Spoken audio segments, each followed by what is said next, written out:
Bapak, Ibu, saudara-saudari yang terkasih dalam Yesus Kristus, ada suatu peristiwa yang menarik di kota Sevilla, Spanyol tahun lalu, sekitar bulan Februari. Peristiwa tersebut adalah suatu peristiwa kebakaran di lantai 2 bangunan suatu rumah.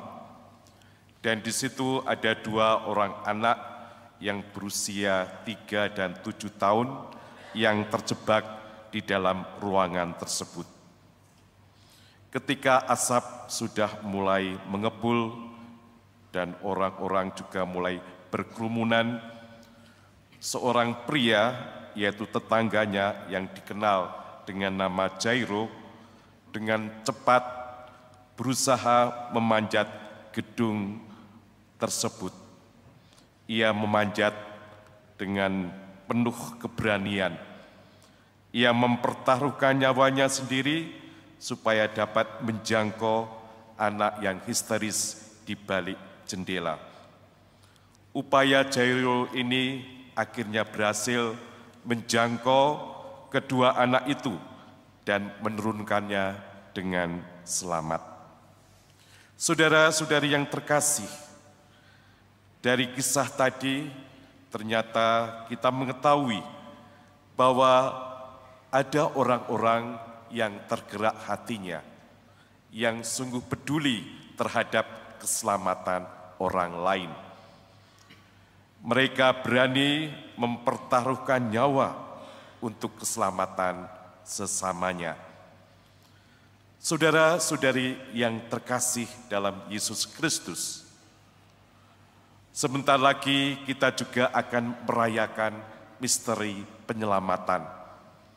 Misteri penyelamatan yang terjadi di dalam Yesus Kristus, Tuhan kita. Dan inilah janji Allah bagi umat manusia. Kita melihat tadi di dalam bacaan yang pertama, bagaimana Allah adalah Allah yang setia. Walaupun umat manusia seringkali ingkar janji, Allah senantiasa mau memperbarui perjanjiannya, mau senantiasa menjalin relasi kembali dengan manusia. Dalam kitab Yeremia tadi dikatakan bagaimana Tuhan senantiasa mau memulihkan perjanjian dengan umat-Nya, yaitu dengan mau mengampuni dosa-dosa manusia.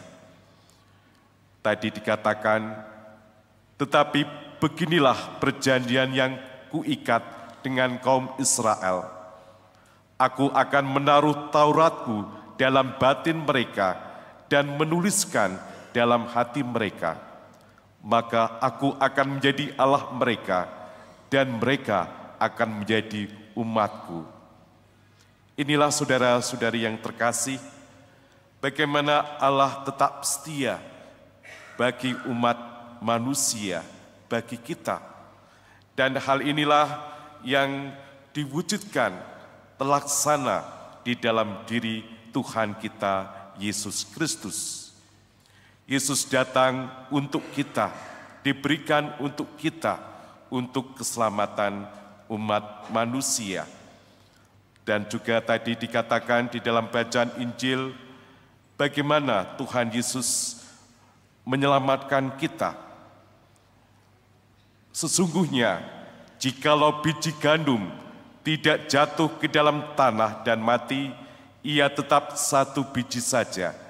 Tetapi jika mati, ia menghasilkan banyak buah.